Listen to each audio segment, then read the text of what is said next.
बिस्मिल्लाहिर्रहमानिर्रहीम। आज वीक 6 और 7 लेक्चर्स हमें देखने हैं। इसके अंदर एजाइल प्रोजेक्ट मैनेजमेंट है। जिस तरह एजाइल का लास्ट टाइम हमने देख लिया था कि ये एक ऐसी सॉफ्टवेयर डेवलपमेंट टेक्निक है जिसके अंदर डॉक्यूमेंटेशन और स्पेसिफिकेशन वगैरह कम से कम होती हैं। ठीक है, तो इसमें हमने एजाइल प्रोजेक्ट मैनेजमेंट देखना है। मैनेजमेंट के अंदर हमने देखना है कि क्या चीज़ है। The principal responsibility of the software project manager is to manage the project। यानी जो सॉफ्टवेयर प्रोजेक्ट मैनेजर है उसकी सबसे मेजर रिस्पॉन्सिबिलिटी ये है कि उसने प्रोजेक्ट को मैनेज करना है। किस तरह मैनेज करना है? बजट को मैनेज करना है, टाइम को मैनेज करना है और रिसोर्सेज को मैनेज करना है। ठीक है, ये तो रिस्पॉन्सिबिलिटी है सॉफ्टवेयर प्रोजेक्ट मैनेजर की। ठीक है, अच्छा, इस तरह जो रिस्पॉन्सिबिलिटी है एजाइल प्रोजेक्ट मैनेजर की, वो ये है कि उसने सॉफ्टवेयर प्रोजेक्ट को लेके तो चलना है with minimum documentation. The standard approach to project management is plan driven. अच्छा, जो स्टैंडर्ड अप्रोच है प्रोजेक्ट मैनेजमेंट के अंदर वो है प्लान ड्रिवन, यानी प्लानिंग के साथ चलना है। प्लानिंग कब होगी? जब डॉक्यूमेंटेशन होगी हमारे पास। Managers draw up a plan for the project showing what should be delivered. तो प्लान होगा, डॉक्यूमेंटेशन होगी, तब मैनेजर को पता चलेगा कि क्या चीज़ हो रही है, क्या चीज़ नहीं हो रही। अच्छा, इसके बरक्स है एजाइल प्रोजेक्ट मैनेजमेंट, जो डिफरेंट अप्रोच है, which is adopted to incremental development and the practices used in agile method. ठीक है, इसकी जो अप्रोच है वो ये है कि इसके अंदर डॉक्यूमेंटेशन कम से कम होनी चाहिए। अच्छा, स्क्रम जो है वो एजाइल का एक मेथड है। ये जो फोकस करता है iterative development rather than specific agile practices. ये इसके अंदर आइटरेटिव डेवलपमेंट हो रही है। आइटरेटिव डेवलपमेंट कैसे हो रही है कि कस्टमर ने जो फीडबैक दी उसी के अगेंस्ट इसने डेवलपमेंट कर दी, कोडिंग कर दी, बजाय इसके कि उसकी डॉक्यूमेंटेशन बने फ़ेज़ 1 की, फ़ेज़ 2 की, फ़ेज़ 3 की। नहीं, स्क्रम के अंदर डायरेक्ट जो है वो रिक्वायरमेंट है और रिक्वायरमेंट के बाद डायरेक्ट डेवलपमेंट है। इसके 3 फेज़ हैं स्क्रम के।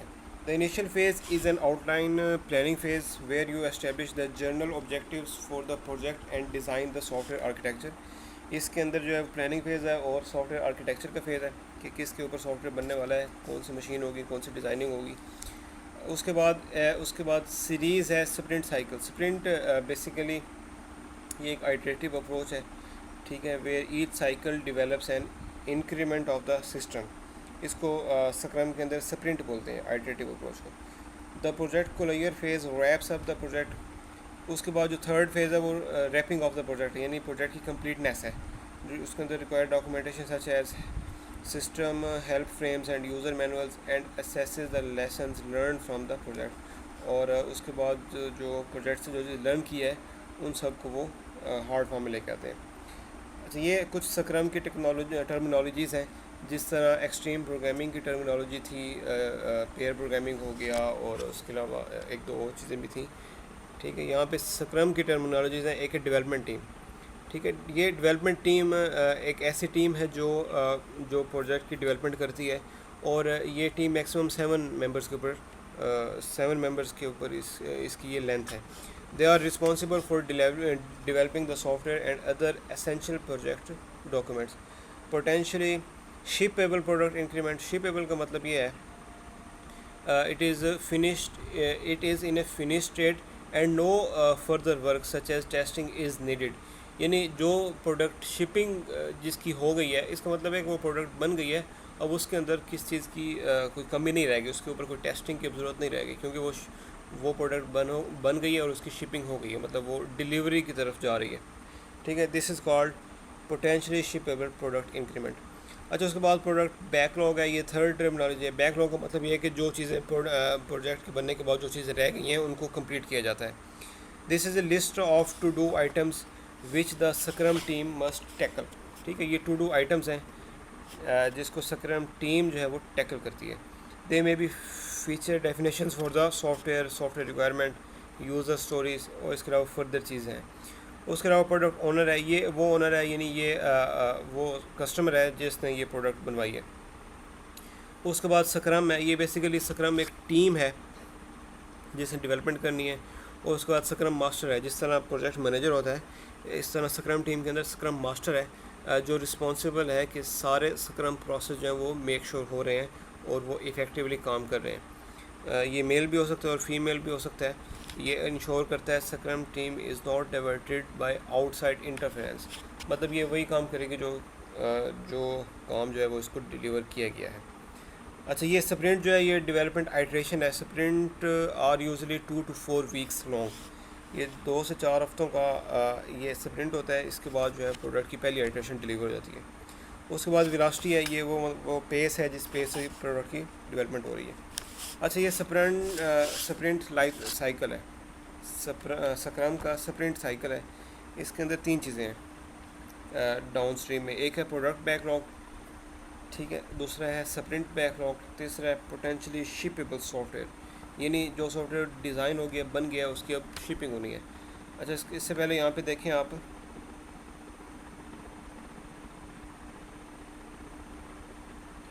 Review work to be done.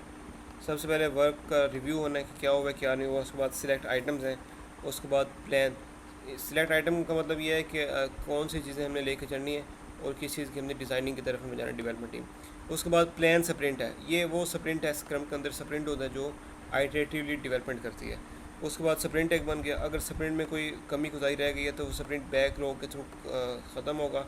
और उसके बाद जो है ये स्प्रिंट जब बन जाएगा, यानी 2 या 4 वीक्स की आइट्रेशन के बाद जब स्प्रिंट बन गया, यानी एक आइट्रेशन जब बन गई तो उसने पोटेंशियली जो है वो शिपेबल सॉफ्टवेयर की तरफ जाना है, यानी अब शिपिंग की तरफ जा रही है। अच्छा, ये साइकिल का बताया गया है कि स्प्रिंट और फिक्स प्लान 2 से 4 वीक्स का होता है, यानी एक मंथ के अंदर अंदर एक स्प्रिंट बन जाता है। The starting point for planning is the product backlog. ये स्टार्टिंग पॉइंट है, ये प्रोडक्ट बैकलॉग है, यानी प्रोडक्ट की क्या क्या चीज़ें हैं, टू डू लिस्ट हैं जो इस स्क्रम टीम ने बनानी है। Which is the list of work to be done on the project. The selection phase involves all the project team who work with the customer to select the feature and functionality from the product backlog. ये वो team है जो customer के साथ मिलकर बैठ के काम करती है, कस्टमर इनको आगाहे बगाहे बताता रहता है। Once these are agreed the team organize themselves to develop the software. जब सारे बैकलॉग, प्रोडक्ट बैकलॉग और स्प्रिंट बैकलॉग जब डिफाइन हो जाते हैं तो एक टीम बैठती है जो इसकी डेवलपमेंट शुरू कर देती है। Team is isolated from the customer. इस स्टेज के ऊपर जो है टीम अलग हो जाती है कस्टमर से, और इसकी जो है कम्युनिकेशन जो है कस्टमर की वो स्क्रम मास्टर के थ्रू होती है, यानी एक प्रोजेक्ट मैनेजर जो है सिर्फ उसकी कम्युनिकेशन होगी इस कस्टमर के साथ, रादर की पूरी टीम जो है वो कम्युनिकेशन कर रही है। The role of the scrum master is to protect the development team from external distractions. अच्छा, यहाँ पे टाइम जो कि लिमिटेड है एक स्प्रिंट का, तो उसने क्या करना है कि एक एक्सटर्नल स्क्रम मास्टर जो है उसने इस टीम को अब किसी और काम में एंगेज नहीं करना। इन्होंने 4 वीक्स के अंदर अंदर, यानी एक मंथ के अंदर अंदर ये स्प्रिंट बना के डिज़ाइन करके डेवलपमेंट करके डिलीवर करना है। At the end of the sprint the work done is reviewed and presented to the stake holder. The next sprint cycle then begins. अच्छा, जिस तरह इंक्रीमेंटल अप्रोच के अंदर जो है एक आइट्रेशन के बाद प्रोडक्ट दिखाई जाती है, यहाँ पे भी बिल्कुल ऐसे ही हो रहा है। ठीक है, जब एक आइट्रेशन हो जाती है यानी एक स्प्रिंट बन जाता है तो स्टेक होल्डर को दिखाया जाता है। स्टेक होल्डर के बाद जो है ये उस स्प्रिंट के बाद जो है ये नेक्स्ट साइकिल बिगिन होता है। स्क्रम मास्टर ये वो फैसिलिटेटर है जो मीटिंग्स अरेंज करता है, प्रोडक्ट बैकलॉग, स्प्रिंट बैकलॉग्स को डिफ़ाइन करता है, जो चीज़ें रह गई हैं उनको डिफ़ाइन करवाता है। अगर डेवलपमेंट टीम के अलावा किसी और टीम की ज़रूरत है तो वो टीम भी ये स्क्रम मास्टर मैनेज करेगा। The whole team attends short daily meetings. तो ये डेली मीटिंग्स होती हैं, जो स्क्रम मेंबर्स हैं वो डेली मीटिंग्स जाकर ज्वाइन करते हैं और देखते हैं किस तरह डिज़ाइनिंग को किस तरह लेके चलना है। स्क्रम के कुछ बेनिफिट भी हैं, हर चीज़ के कुछ बेनिफिट होते हैं, कुछ नुकसान होते हैं। स्क्रम के बेनिफिट क्या हैं? The product is broken down into a set of manageable and understandable chunks, यानी जो डेवलपमेंट टीम है उसको पता है कि मैंने सिर्फ इस चंक का कोड करना है। तो क्योंकि यहाँ पे सारा प्रोजेक्ट जो है वो चंक में डिवाइड हो रहा है। Unstable requirement do not hold a problem. The whole team have visibility of everything and consequently team communication is improve. तो चूँकि यहाँ पे सारी टीम एंगेज हो रही है तो कम्युनिकेशन बिटवीन टीम जो है वो मेक श्योर हो रही है। Customers see on time delivery of increment and gain feedback. चूँकि ये स्प्रिंट जो है 4 वीक के बाद कस्टमर को डिलीवर करना ही करना होता है, तो कस्टमर भी एंगेज रहता है और उसको ये पता होता है कि हाउ द प्रोडक्ट वर्क, किस तरह प्रोडक्ट काम कर रहा है, क्योंकि उसको हर स्प्रिंट के बाद एक प्रोडक्ट मिलती रहेगी। तो इस तरह जब कस्टमर एंगेज हो रहा है तो एक ट्रस्ट भी डेवलप हो जाता है बिटवीन डेवलपर एंड कस्टमर। अच्छा, ये एक स्क्रम के अंदर एक टर्मिनोलॉजी है डिस्ट्रीब्यूटेड स्क्रम। डिस्ट्रीब्यूटेड का मतलब ये है कि सारी चीज़ें डिवाइड हो गई हैं, डिस्ट्रीब्यूट हो गई हैं। इसमें क्या हो रहा है कि वीडियो कॉन्फ्रेंसिस के थ्रू जो है कस्टमर जो है वो एंगेज हो रहे हैं डेवलपमेंट टीम के साथ, ठीक है, यहाँ पे। और सेकंड जो है स्क्रम मास्टर जो है वो डेवलपमेंट टीम के साथ है, अवेलेबल है, और जो भी इश्यूज़ हैं वो स्क्रम मास्टर जो है कस्टमर स्क्रम मास्टर के थ्रू डेवलपमेंट टीम को फोकस कर रहा है। उसके बाद जो प्रोडक्ट ओनर है यानी जो कस्टमर है वो डेवलपर को विज़िट करता रहता है कुछ न कुछ डेज़ के बाद। उसके अलावा रियल टाइम कम्युनिकेशन है between team members and informal communication, practically instant messaging and video calls, ठीक है। चूँकि सारा काम जो है वो डिवाइडेड है, इसी तरह जो है वो हर कोई अपने घर पे बैठ के ही वीडियो कॉन्फ्रेंसिंग के थ्रू ये जो है कम्युनिकेशन मेक श्योर करवा रहे हैं between development team and the customer. अक्सर होता ये है कि जो सॉफ्टवेयर जो ऑर्गेनाइजेशन बनवाती है वो हो सकता है कि किसी और कंट्री के अंदर उसका वेंडर हो, वहाँ से वो सॉफ्टवेयर बन रहा हो। तो इस तरह ये वीडियो कॉन्फ्रेंसिंग के थ्रू, ये वीडियो कॉल्स के थ्रू ये जो है ये कस्टमर रियल टाइम में अवेलेबल होता है। उसके अलावा जब ये चंक्स में सारी चीज़ें स्प्रिंट बनती हैं तो इसकी अल्टीमेटली इंटीग्रेशन होती है, यानी एट द एंड जो है वो प्रोडक्ट को इंटीग्रेट किया जाता है और अल्टीमेटली क्या बनता है कि हमारे पास पूरा एक सॉफ्टवेयर बन जाता है। और common development environment for all teams, yes, ये बड़ा मेजर एक एडवांटेज है डिस्ट्रीब्यूटेड स्क्रम का। एक कॉमन डेवलपमेंट इन्वायरमेंट है जहाँ पे सारी टीम एक ही जगह बैठती है और काम करती है। अच्छा, उसके बाद स्केलिंग एजाइल मेथड्स हैं। इसका मतलब ये है कि स्केल अप हो रहा है और स्केल आउट हो रहा है एजाइल की techniques. Agile methods have proved to be successful for small and medium size project that can be developed by a small co-located team. If it is sometimes argued that the success of these methods come because of the improved communication which is possible when everyone is working together। जब सारी team एक जगह बैठ कर काम कर रही है, जब कस्टमर भी ऑन बोर्ड है, तो ये एक इम्प्रूव्ड कम्युनिकेशन टेक्निक के थ्रू ये सारे काम हो रहे हैं। Scaling up agile methods involve changing these to cope with larger longer project where there are multiple development teams perhaps working in different locations. अच्छा, यहाँ पे दो चीज़ें हैं, दो टर्म्स हैं, एक है स्केलिंग अप और दूसरा है स्केल आउट। स्केल अप का मतलब ये है कि डेवलपमेंट टीम जो है वो लार्ज सॉफ्टवेयर बना रही है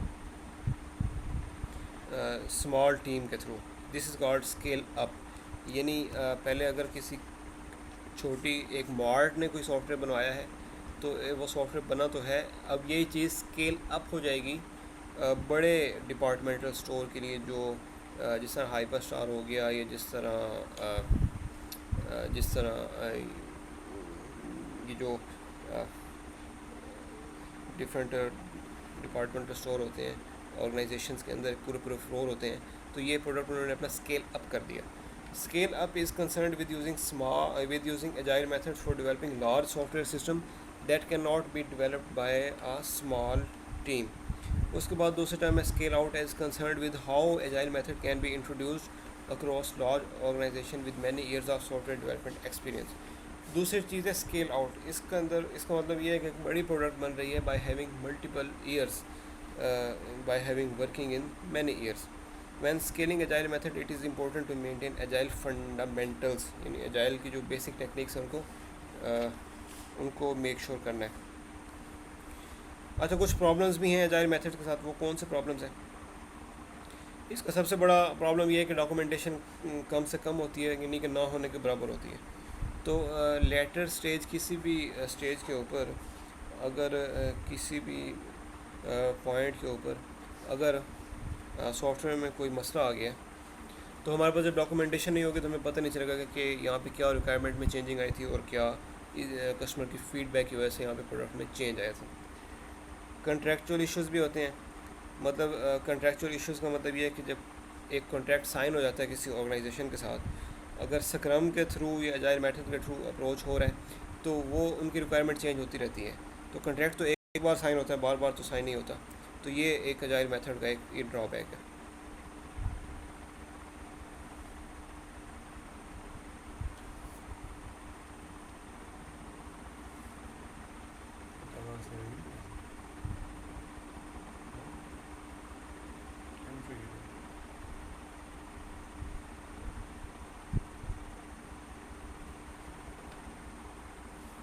एजाइल मेंटेनेंस के अंदर क्या चीज़ें हैं, की प्रॉब्लम जिसके क्या है, लैक ऑफ प्रोडक्ट डॉक्यूमेंटेशन है, जिससे मैंने बताया कि डॉक्यूमेंटेशन नहीं होती इसके अंदर ये lack of product documentation. Keeping customers involve in the development process, customer जो है वो डेवलपमेंट प्रोसेस के साथ साथ एंगेज रहता है। Maintaining the continuity of the development team, तो इस तरह डेवलपमेंट टीम की कंटिन्यूटी रहती है क्योंकि उनको पता होता है कि हर 4 वीक्स के बाद स्प्रिंट को डिलीवर करना है। Agile development relies on the development team knowing and understanding what has to be done, तो डेवलपमेंट टीम को पता होता है कि क्या चीज़ इम्प्लीमेंट हो गई है। For long life time system this is a real problem as the original developers will not always work on the system. अगर कोई लॉन्ग लाइफ टाइम कोई प्रोजेक्ट है तो चूँकि टीम्स वगैरह चेंज होती रहती हैं, रिसोर्सेज चेंज होते रहते हैं, तो ये एक ड्रॉबैक है कि डेवलपर को पता नहीं होता कि पिछले 5 सालों में क्या हुआ था इस प्रोडक्ट के साथ। अच्छा, ये कुछ एजाइल के प्रिंसिपल्स हैं। Customer involvement, embrace change, incremental delivery जिसको स्प्रिंट बोलते हैं एजाइल के अंदर, स्क्रम के अंदर। उसके बाद मेंटेन सिंपलिसिटी और पीपल नॉट प्रोसेस। ये 3 चीज़ें यहाँ पे एंगेज हो रही हैं। एक सिस्टम है, एक टीम है, एक ऑर्गेनाइजेशन है, ऑर्गेनाइजेशन का कल्चर है, ठीक है। और टीम के अंदर जो है वो डेवलपमेंट टीम के साथ मॉडर्न टेक्नोलॉजी यूज़ हो रही है, डिस्ट्रीब्यूशन हो रही है, कॉम्पिटेंस है। और सिस्टम के अंदर भी 3 चीज़ें हैं, फर्दर 4 चीज़ें, type, life time, scale and regulation. System issues ये ज़रा रीड करें, ये क्या चीज़ है।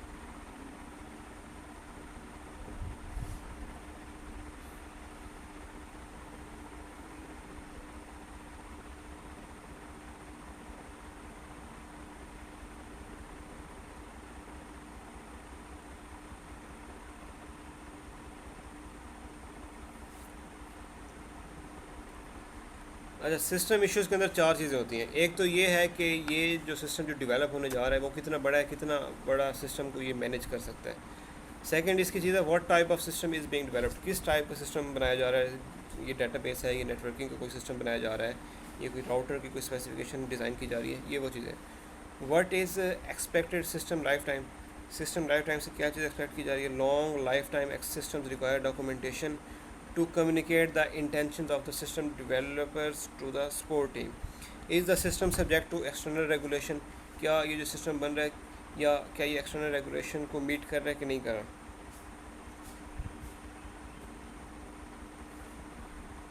प्रॉब्लम एंड टीम के अंदर ये सारी चीज़ें आ रही हैं।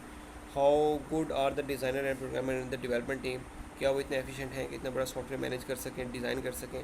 How the development team organized, यहाँ पे ऑर्गेनोग्राम होती है जो यानी कि एक एक एक एक डेवलपर होता है, टीम मैनेजर होता है, फिर उसके बाद प्रोजेक्ट मैनेजर होता है, फिर उसके बाद हायर हायरार्की होती है। उन सब की ये एक टीम ऑर्गेनाइजेशन कहलाती है। डिज़ाइन डॉक्यूमेंट्स में भी required if the team is distributed, जब टीम डिस्ट्रीब्यूटेड होगी तो सारी चीज़ें ऑटोमेटिकली स्मूथली यानी रन करेंगी। Word support technologies are available, technologies को सपोर्ट करने के लिए कौन कौन से डिफरेंट टेक्नोलॉजीज़ अवेलेबल है। ID support for visualization and program analysis essentially design documentation is not available. Organizational के कुछ इश्यूज़ हैं। फॉर इंस्टेंस ऑर्गेनाइजेशन ये कहती है कि मैं प्रोडक्ट बना तो रही हूँ लेकिन मैंने हर स्टेज के ऊपर डॉक्यूमेंटेशन करनी है, लेकिन स्क्रम और एजाइल के अंदर डॉक्यूमेंटेशन वगैरह बहुत कम होती है, तो ये एक ऑर्गेनाइजेशनल इशू है। Will customer representative be available to provide feedback of the system increment, तो क्या कस्टमर जो है वो 24/7 अवेलेबल होता है ऑर्गेनाइजेशन के अंदर अपनी फीडबैक देने के लिए। Can inform and agile development fit into organizational culture for detail documentation. अच्छा, ये एजाइल मेथड्स हैं for large system. Large system जो है वो बेसिकली कलेक्शन है, separate communication system where separate teams develop each system. Large system are brown field system that is they include and interact with number of existing system where several systems are integrated to create a system. क्योंकि sprint जो है वो अलग अलग बनते हैं, तो sprint जब ऑर्गेनाइज होते हैं तो एक लार्ज सिस्टम बनता है। तो लार्ज सिस्टम की ये डेवलपमेंट है, इसके अंदर डिफरेंट फैक्टर्स हैं जो एंगेज हो रहे हैं। Scaling up to large system, a completely incremental approach to requirement engineering is impossible. There can not be a single product owner और कस्टमर रिप्रेजेंटेटिव। ठीक है, ये स्केलिंग अप के different problems. Therefore, large system development, it is not possible to focus only on the code of the system.